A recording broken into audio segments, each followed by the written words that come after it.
Tudo bem, meus alunos dos oitavos anos? Saudade de vocês, né? Vontade de falar com vocês, faz tempo, né? Fizemos uma aula outro dia aí, mas o chat vai ficar para outra condição, para uma questão extraordinária, né? Nós vamos ter que fazer as aulas assim. Então a gente vai conversando, né? Nós vamos conversando direitinho como é que nós vamos fazer agora nas próximas semanas, certo? Então vamos fazer uma aula hoje expositiva, certo? Vou falar os assuntos que nós vamos tratar. Eu vou usar esse livro aqui, oitavo ano, parte 2, ok? Vocês vão acompanhar pelo livrinho, tudo bem? Então vamos lá. Basicamente, nós vamos falar sobre território, conflitos, tensões, vamos falar sobre limites, vamos falar sobre poder, principalmente tudo isso que eu falei, se nós fôssemos juntar numa coisa só, daria geopolítica. A geopolítica é uma área da geografia que vai estudar território, poder, posse de território, soberania sobre territórios. O que tem no território é um povo, é uma nação, tem território ou não tem território. Tudo isso nós vamos tratar. Pós-guerra, certo? Então nós vamos falar tudo isso. Então vamos começar do seguinte contexto. A guerra que nós vamos tratar, que está aí na apostila, vocês vão ver aí na apostila na página 22 e 23, vocês vão perceber que eles estão falando do pós-guerra. Bom, qual era a situação no pós-guerra? Estados Unidos e seus aliados, que defendiam o lado capitalista, que nós já estudamos, já comentamos sobre capitalismo, né? Aquele sistema econômico que o objetivo principal é o lucro, né? Maior lucro em menos tempo, certo? Então, pós Segunda Guerra, o mundo foi dividido em dois polos de poder. Antes da guerra, Segunda Guerra Mundial, nós estamos falando, ela termina em 45. Então, o que acontece? Os Estados Unidos e seus aliados, União Soviética e todos os outros aliados, Inglaterra e mais uma série de países, eles estavam lutando, guerreando contra os principais, Alemanha, Itália e Japão. O que aconteceu no pós-guerra? Perdido a guerra, né? Essa trinca aí de países importantes e fortes, eles perderam a guerra, certo? Alemanha destruída, Itália quase toda destruída, Japão também, grande parte do Japão destruído por conta da guerra, Estados Unidos inteiro não entrou, o território dos Estados Unidos não entrou na guerra, certo? Uma parte da União Soviética. União Soviética é a União das Repúblicas Socialistas Soviéticas. Então, do lado da União Soviética e mais um grupo de países era a tentativa de socialismo, certo? Então, sem a União Soviética, os Estados Unidos não teria conseguido vencer a guerra. Sem a Inglaterra também não. Mas principalmente a União Soviética. Só que eles se juntaram para ganhar a guerra. Pós-guerra, o mundo foi dividido em dois polos de poder. Ou seja, esses dois polos deixaram bem claro que o mundo estava dividido em dois. De um lado, capitalista, Estados Unidos e seus associados, né? E do outro lado, a União Soviética e seus associados, certo? Aí defendendo o socialismo. Uma da expressão mais clara dessa divisão era Berlim. Berlim foi dividido em duas. Uma parte de Berlim era socialista, né? União Soviética e seus associados. Do outro lado, Estados Unidos, capitalista e seus associados, certo? Então, a partir desse momento, o mundo se torna bipolar. São dois polos de poder. Bom, como que foi dividido o mundo nesse momento? Estados Unidos, ele escolheu, teve uma reunião em que eles decidiram isso. Estados Unidos escolheu os melhores pontos de comércio do mundo. Nesse particular, os Estados Unidos tinha bons geógrafos, melhores que do lado soviético. E a União Soviética, ela preferiu fazer uma cortina de ferro, como se fosse uma trincheira. Desculpe. Ela escolheu países formando uma defesa com relação aos Estados Unidos e os outros aliados dos Estados Unidos. Aí, o que a União Soviética preferiu? Ficar com uma barreira de aliados ali do leste europeu. Então, se formou uma coisa chamada cortina de ferro, né? Como se fosse uma divisória. E lá, na Alemanha dividida, ela era dividida por um muro, era Muro de Berlim. Ao passar dos anos, pós Segunda Guerra, tem algumas coisas que aconteceram no mundo. Por exemplo, os Estados Unidos, ele começou a investir muito na Europa. E não só na Europa, na Ásia também. Os Estados Unidos ficou 5 anos dentro do Japão, ajudando a reconstruir o Japão, certo? Então, o que acontece? Ao fazer isso, os Estados Unidos muda o sistema lá do Japão. Apesar que até hoje o Japão tem imperador, aquela coisa toda, mas hoje é um país democrático, né? Então, os Estados Unidos forçam o Japão a agir do jeito que ele queria. Então, os Estados Unidos fica dentro do Japão com suas empresas, mandando matéria-prima para lá, mandando aparelhos, eletrodomésticos, carros e tudo que as empresas norte-americanas produziam foi para o Japão, certo? Os Estados Unidos só sai do Japão 5 anos depois. Então, olha a situação do Japão. E não tem só isso. Os Estados Unidos, quando termina a guerra, ele lança em Hiroshima e Nagasaki 2 bombas atômicas. Precisava? Não precisava. Os Estados Unidos já tinha ganho a guerra. Então, o que ele faz com isso? Ele queria demonstrar poder. Se algum país resolver guerrear contra mim, o que vai acontecer? Eu tenho o poder da bomba atômica. Então, todo país que vier contra mim, eu posso fazer isso. Então, nesse momento, os Estados Unidos, ele não está com seu território destruído, ele nunca produziu tanto em toda a sua história. O que acontece? A moeda, o dólar, começa a fazer, é como se ela fosse uma pária mundial, ou seja, ela se torna como se fosse uma moeda mundial. Então, o padrão de referência a partir de então começa a ser o dólar. Não é só isso que faz com que os Estados Unidos se torne uma potência mundial. A União Soviética, ao passar do tempo, ela começa... Primeiro, ela tem que se tornar industrializada. A União Soviética era gigantesca. A maior república União das Repúblicas Socialistas Soviéticas era... Até então se falava Rússia, né? Agora, se vocês pensarem, hoje, a Federação Russa, a antiga Rússia, ela é uma potência armamentista, né? Era um país ali que tem uma característica parecida com a do Brasil. Tanto é que a Federação Russa faz parte do BRICS.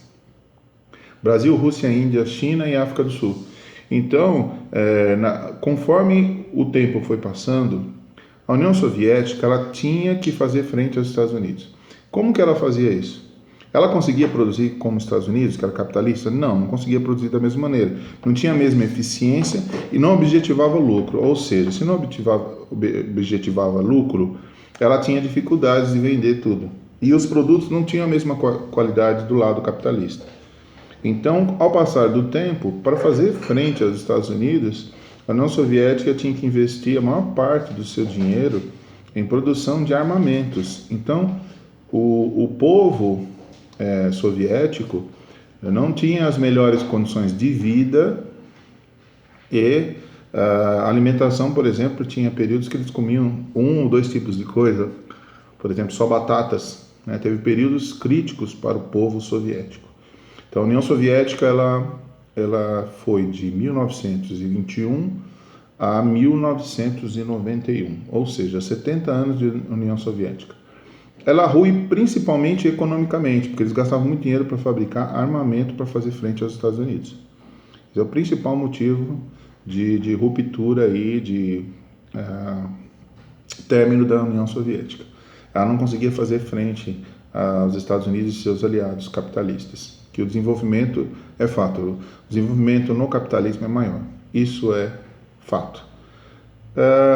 Só que o que acontece? Depois disso, as repúblicas começaram a lutar pela sua independência, foram outras guerras menores e tudo mais, né?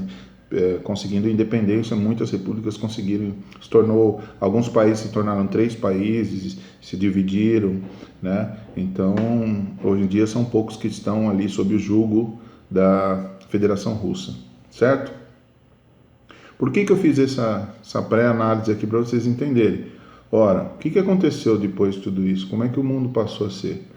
Nesse momento, o mundo ficou durante muitos anos bipolar. Só que ele não ficou só bipolar. Ao passar dos anos, obviamente que outros grupos já tinham algumas associações, né, importantes, né? A União Europeia ela se fortifica, a Europa começa a fazer frente aos Estados Unidos, outros grupos de países, né? O Japão se reconstrói, começa a ficar bastante forte, a China também começa a crescer. Então aí começam a aparecer os grupos econômicos, outros países começam a se juntar e formar grupos. E esses grupos e países começaram a fazer frente em termos de produção, em termos de negociação. Ao passar dos anos, nós vamos sair de uma condição bipolar para multipolar, né?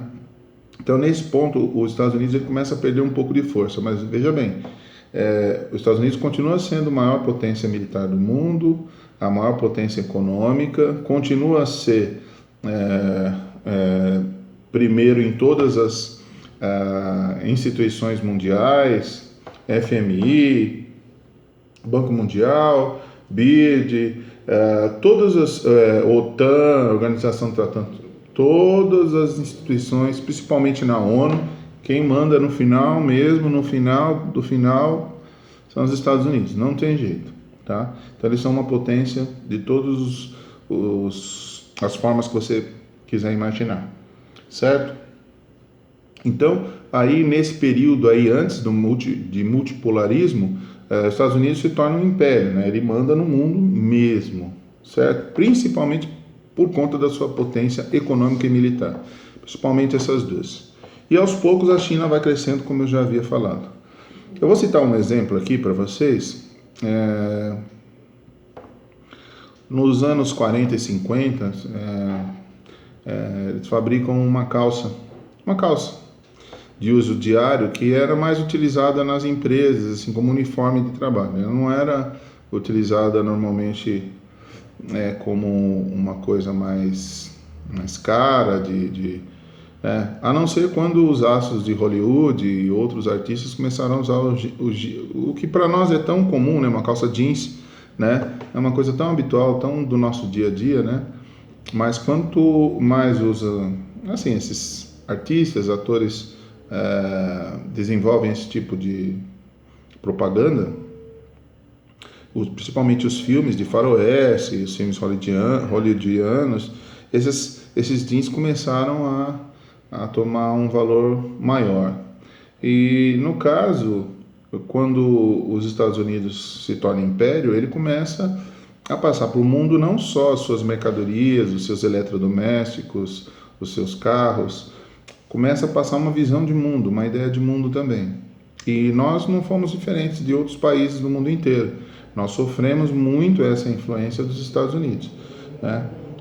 Em todos os sentidos. Se você pegar hoje minisséries, séries, filmes, internet, jornalismo, programas de todo tipo que você possa imaginar, quem tem TV a cabo, a maioria dos programas são norte-americanos, né?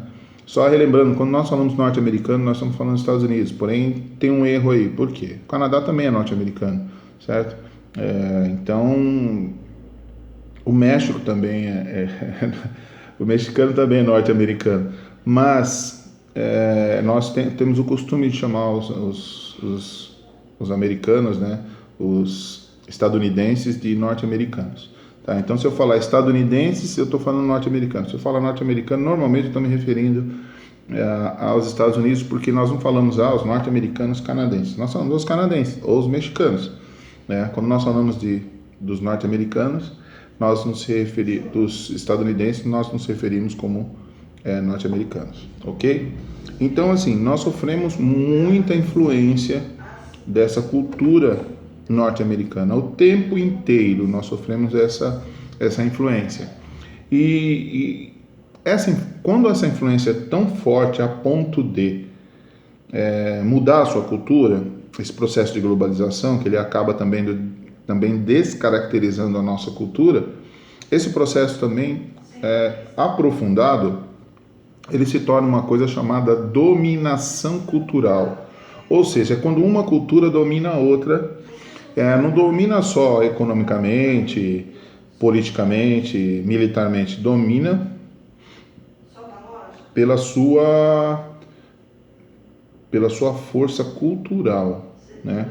E é um problema, porque ele acaba fazendo com que todos os países, isso não é só a cultura norte-americana, nós temos outras, mas historicamente Roma fazia isso também, o Império Romano, os espanhóis, os ingleses fizeram isso, a própria União Soviética fez isso com as suas repúblicas.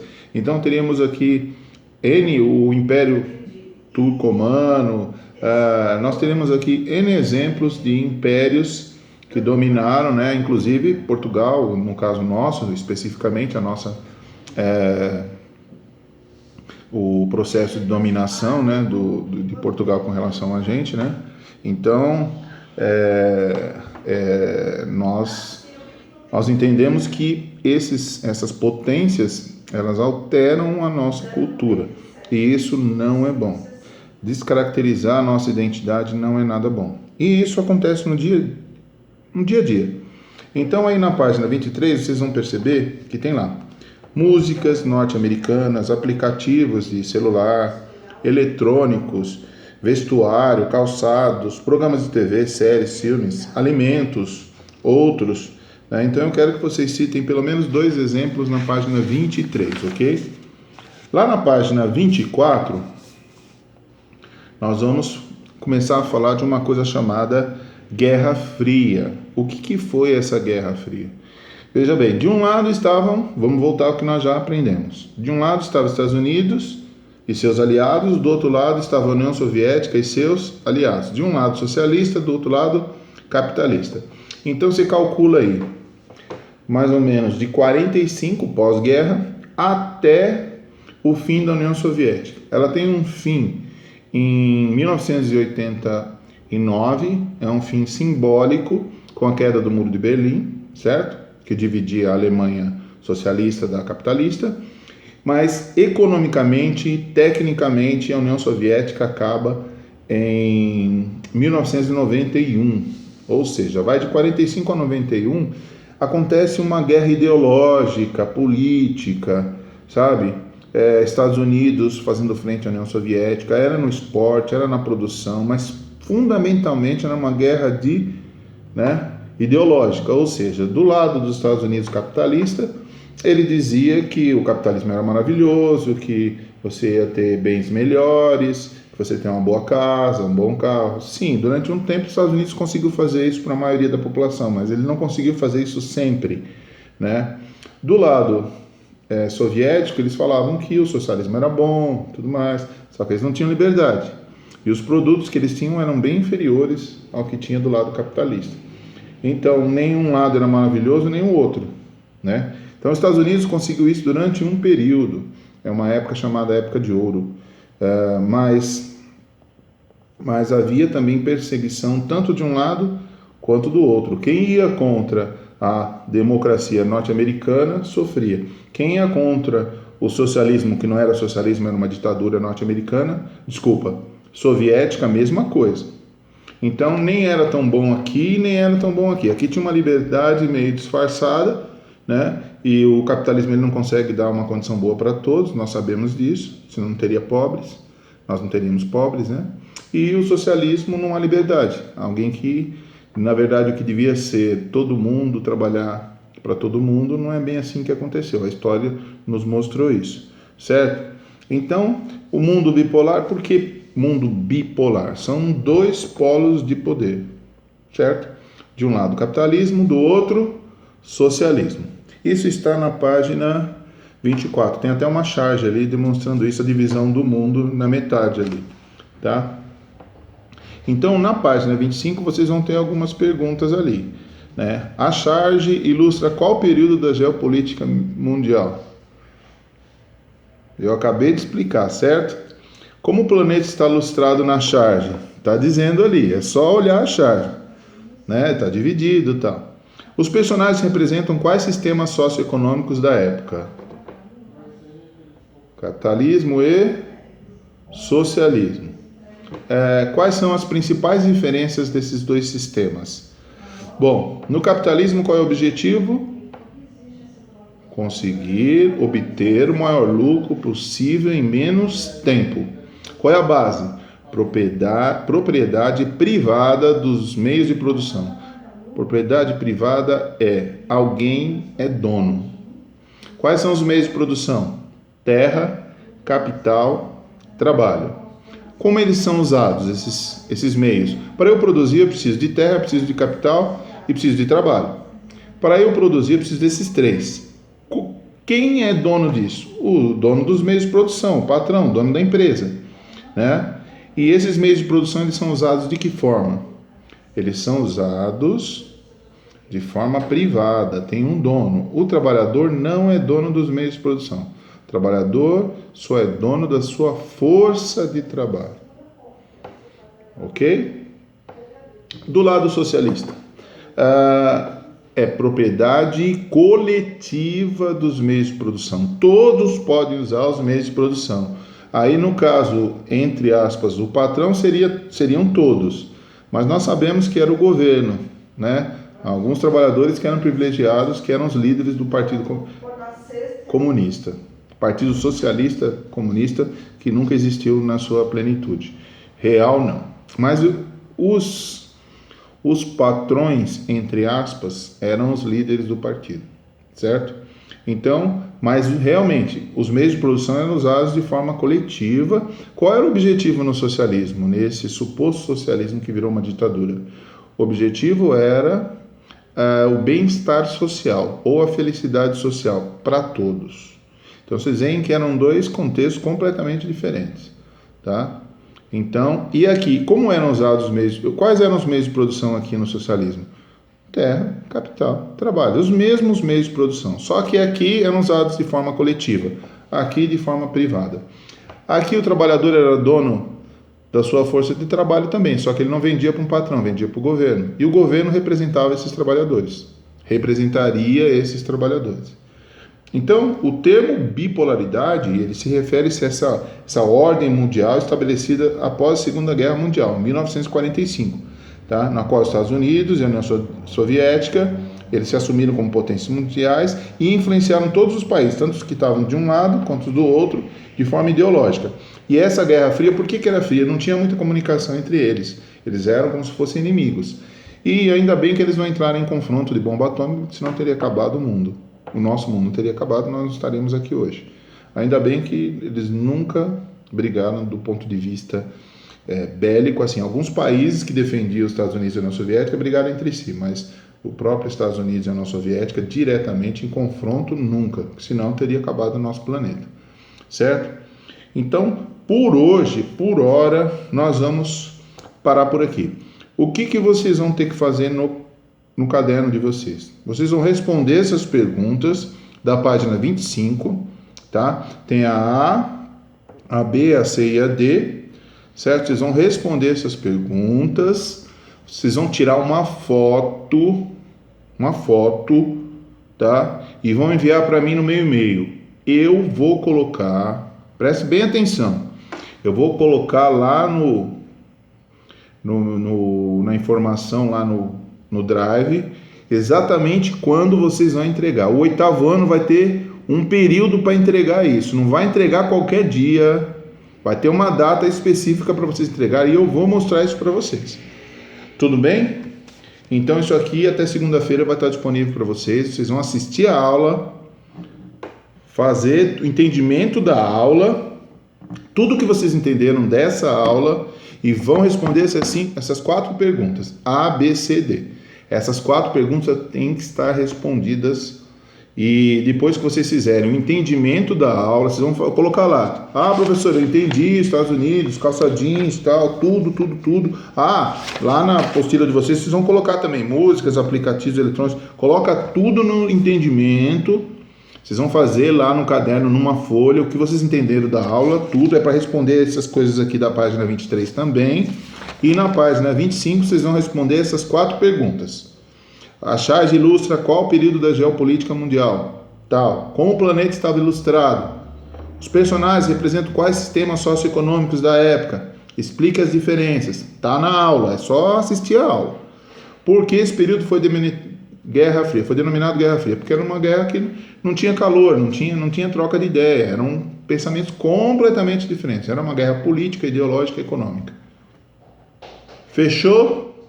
Então essa aula vai estar disponível lá no Drive, no Google Drive, vai ter lá o link para vocês assistirem no YouTube. Fechou? Beijo.